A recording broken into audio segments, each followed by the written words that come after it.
The late summer sun dipped low, casting long streaks of gold across the dusty two-lane road that wound its way toward the ranch. Jack Dawson drove slow, his old Ford rumbling steadily as though savoring the return as much as he was. The truck had seen better days: scratches along the sides, mud baked onto the wheel wells, a dent in the bumper that told a story of a careless steer, but to Jack it was perfect. It was homecoming on four wheels. His shepherd, Max, had spent most of the drive with his head sticking out the passenger window, ears whipping in the wind, tongue lolling happily. Now, as the truck crested the final hill, Max's excitement grew. He barked once, sharp and clear, then pressed his nose against the glass, fogging it up as the first rooftops came into view. Jack eased off the gas and took in the neighborhood that had sprouted up like weeds during his years away. When he left, the land around his ranch was mostly open fields and a handful of farmhouses. Now, a sprawling subdivision pressed right up against his property lines, each house nearly identical beige siding, manicured lawns, perfectly trimmed hedges. Driveways gleamed with freshly washed SUVs. Not a leaf or stray branch dared mar the uniformity. He could practically feel the homeowners association breathing down his neck, even before he rolled into the street proper. As the truck rattled past, curtains twitched. Neighbors peeked through blinds, some outright standing on their porches to gawk at the sight of him. He knew the look, equal parts curiosity and judgment. The truck was too loud, too dusty. His boots, visible when he stepped out, were scuffed and worn.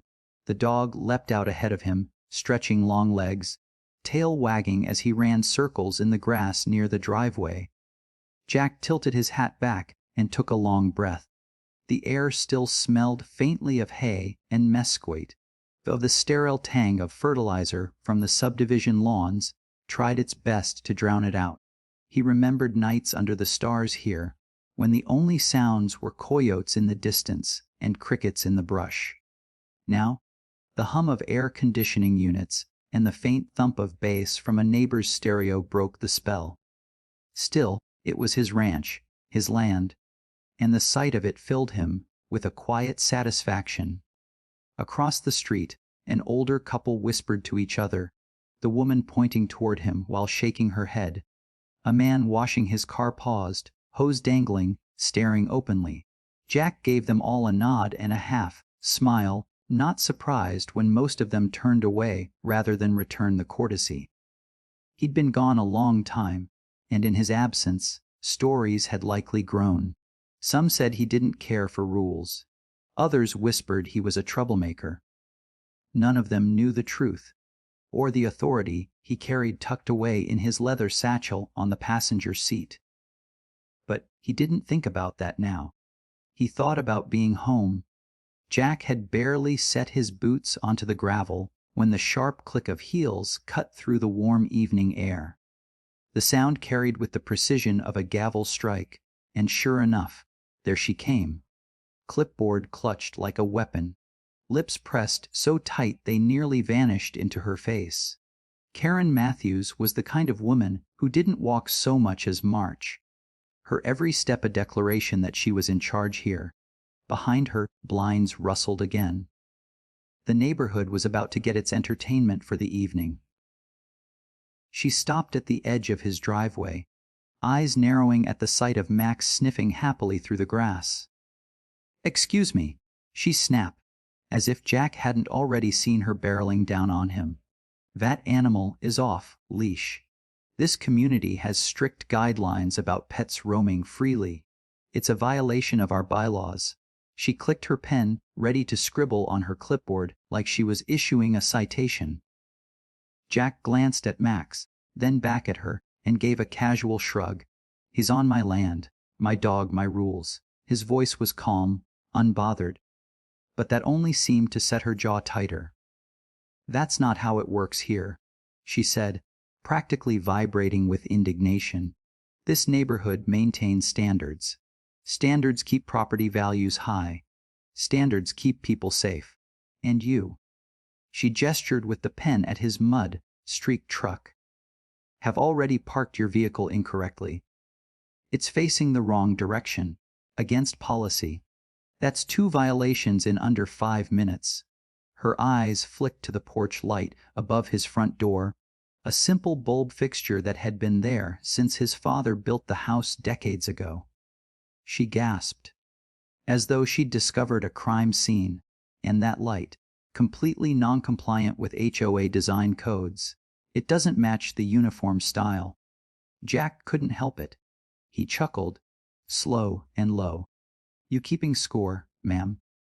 Karen bristled at the word ma'am. She raised her chin, clipboard snapping shut like a judge's verdict. I am the elected president of this HOA, and I don't take these matters lightly. Residents must abide by community standards. You can't just breeze in here, dragging down the look of the neighborhood, like some outlaw. Jack leaned against the hood of his truck, arms crossed, hat tilted slightly forward. Funny thing about standards, he said, voice smooth as aged whiskey. They don't always match what's right. Her nostrils flared.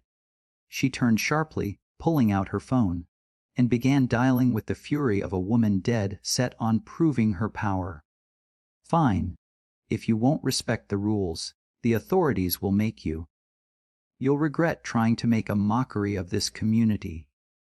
The neighbors were all watching now. Kids peeking around their parents' legs, men standing with arms folded, women whispering behind hands. Jack didn't move. He simply scratched Max behind the ears as the dog settled at his feet, eyes bright with loyalty. Karen's shrill voice carried as she barked into the phone. Yes, officer, I need someone dispatched immediately. We've got a non-compliant resident refusing to follow HA regulations. Jack smiled faintly, not a smile of fear, nor even annoyance. Just the kind of knowing curve of the lips that suggested he was 10 steps ahead. The sirens didn't wail. This wasn't that kind of call. Instead, a quiet pair of headlights swept across the cul-de-sac 20 minutes later, announcing the arrival of a black and white cruiser. The neighbors stirred with renewed interest, drifting closer to their windows, some even venturing onto porches with folded arms and curious eyes. Karen was waiting at the curb like a general welcoming her reinforcements, hands fluttering with exaggerated urgency. The cruiser eased to a stop, gravel crunching under its tires. 2 officers stepped out, one younger, his uniform crisp and his face betraying the faintest nervousness at being watched by half the street. The other, older, moved slower, more deliberate, his hand resting lightly near his belt as he surveyed the scene. Both gave the impression of men who'd rather be breaking up a bar fight than refereeing a neighborhood dispute. Officers. Karen rushed forward, pointing dramatically toward Jack's driveway. Thank goodness you're here. This man is flagrantly violating our community's bylaws. His dog is running loose, his vehicle is parked improperly, and he has an unauthorized light fixture that completely disrupts the uniformity of our neighborhood. He's aggressive, dismissive, and she lowered her voice for effect, possibly dangerous. The younger officer's eyes flicked to Jack, who remained leaned casually against his truck, Max lounging contentedly at his feet. Dangerous was not the word that came to mind. Still, duty was duty. The officer cleared his throat. Sir, would you mind stepping over here so we can talk? Jack didn't move right away. He gave Max a final pat, then straightened, rolling his shoulders back with the unhurried ease of someone who had nothing to fear. He walked toward them slowly, boots crunching against the gravel, and when he stopped a few feet away, the space seemed to shift. Even the officers noticed it. The quiet authority that clung to him like a shadow. Evening, Jack said simply, his tone polite but steady. Something I can help you with. Karen leapt in before either officer could speak. Yes, you can help by removing him from this property until he agrees to abide by the rules. He thinks he's above the HOA, above all of us. I demand you cite him immediately. The older officer raised a hand to still her rant. His eyes stayed on Jack, studying him with a wariness that came not from suspicion but recognition of something unspoken. "Sir," he said slowly, "do you have identification?" Jack nodded once, without fuss. He reached into his satchel and pulled out a leather wallet. Not the kind that held cash, but the kind that opened to reveal a badge gleaming in the dim streetlight. The officers froze. The younger one's mouth parted in surprise. The older one stiffened, eyes widening before snapping quickly back into composure. Karen leaned in, trying to peek. "What is that?" "Some phony badge you bought online. Don't think you can intimidate us with." The older officer cut her off sharply. "Ma'am, I'd advise you to step back." "But..." "Step back." His tone carried the weight of command, silencing her in an instant. She faltered, retreating a single step, clipboard clutched tight to her chest. The younger officer cleared his throat nervously, addressing Jack with newfound respect. "Sir, we didn't realize." Jack tucked the badge away, as if it were nothing more than a receipt. "No harm done," he said calmly. "Appreciate you coming out." He glanced at Karen, whose confidence was beginning to waver. "But I think we both know this was never a police matter." Max barked once, sharp and approving, and the neighbors held their breath, sensing the shift in power. Karen stood frozen, her mouth opening and closing like a fish pulled from water. The street lamps hummed above, casting her in pale yellow light that seemed to emphasize every twitch of her expression.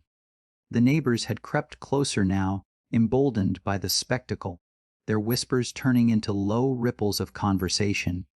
The HOA queen, who had spent years lording over them, suddenly looked very small against the man who hadn't raised his voice once. Jack didn't rush. He adjusted the brim of his hat, slipped his hands into his pockets, and let the silence stretch just long enough for every eye to fix firmly on him. When he finally spoke, his voice carried calm authority that seemed to echo across the cul-de-sac. "You know," he said, looking not just at Karen but at the gathering crowd, "I left this land years ago, thinking things would be simple when I came back. Neighbors helping neighbors. Folks minding their own. Taking pride in their homes without turning on each other. That's what communities are supposed to be about." Karen clutched her clipboard like a shield. "This community has rules, and rules are supposed to protect people." Jack interrupted, his tone still mild, but cutting through her words like steel. He took a step closer, and she involuntarily stepped back. "Not strangle them. Not turn into weapons for someone to swing at whoever they don't like. Rules should serve fairness, not fear." The older officer stood silent, arms crossed now, as though he too was curious to see how this played out. The younger one shifted his weight, glancing at the neighbors whose expressions ranged from awe to relief. Jack reached into his satchel again, this time pulling not the badge, but a slim folder of papers. He held them loosely at his side, almost casually, but everyone could sense the weight they carried. "You said I think I'm above the HOA. Truth is, Mom, I oversee every HOA in this country. Federal oversight, straight from Washington. And I've been reviewing complaints about this one in particular for quite some time." The murmurs from the crowd swelled like a rising tide. Heads turned toward Karen, her face draining of color. The clipboard trembled in her hands, the pen clipped to it rattling faintly with the movement. "That's impossible," she managed, though her voice cracked halfway through. "You're lying. No one has that kind of power." Jack simply smiled, though it wasn't smug. It was steady, knowing, the kind of smile that left no room for doubt. "I don't expect you to take my word for it. You'll be hearing from the right offices soon enough. Paperwork's already in motion." He let that hang in the air like a hammer waiting to fall. Karen's eyes darted from face to face, searching desperately for support, but the neighbors who once cowered under her constant surveillance and fines no longer looked at her with fear. Instead, there was something like satisfaction flickering in their eyes, some even nodding subtly as if to say, finally. The street seemed to tilt, the power dynamic shifting entirely. Karen opened her mouth to protest again, but the words refused to come. For the first time in years, she was silent. Jack tipped his hat slightly, the gesture polite, almost gentlemanly. "Now then," he said quietly, "maybe it's time this community remembered what it means to actually be one." The officers exchanged a glance, both acknowledging without words that their work here was finished. Karen, meanwhile, looked as though the ground beneath her had given way, and the neighbors, one by one, started to smile. The following week, the cul-de-sac looked different. It wasn't the houses. They still stood in their neat rows, identical porches and paint jobs like soldiers in formation. It wasn't the lawns, either. They were still clipped within an inch of their lives. The difference was in the people. For the first time in years, neighbors lingered outside past dusk. Conversations spilled across fences instead of complaints. Laughter, genuine, unrestrained laughter, drifted through the air where before there had only been silence and suspicion. At the center of it all was Jack's ranch. His wide front yard, once the silent subject of Karen's constant citations, now buzzed with life. Children chased each other through the grass, Max darting between them with his tail wagging furiously. Folding tables lined with food stretched across the driveway. Platters of brisket, bowls of potato salad, trays of cornbread. The smoky tang of barbecue hung heavy in the air, carried by the breeze. Someone had brought sweet tea in a gallon jug. Another neighbor hauled over a speaker playing old country tunes. And just like that, a community began to stitch itself back together.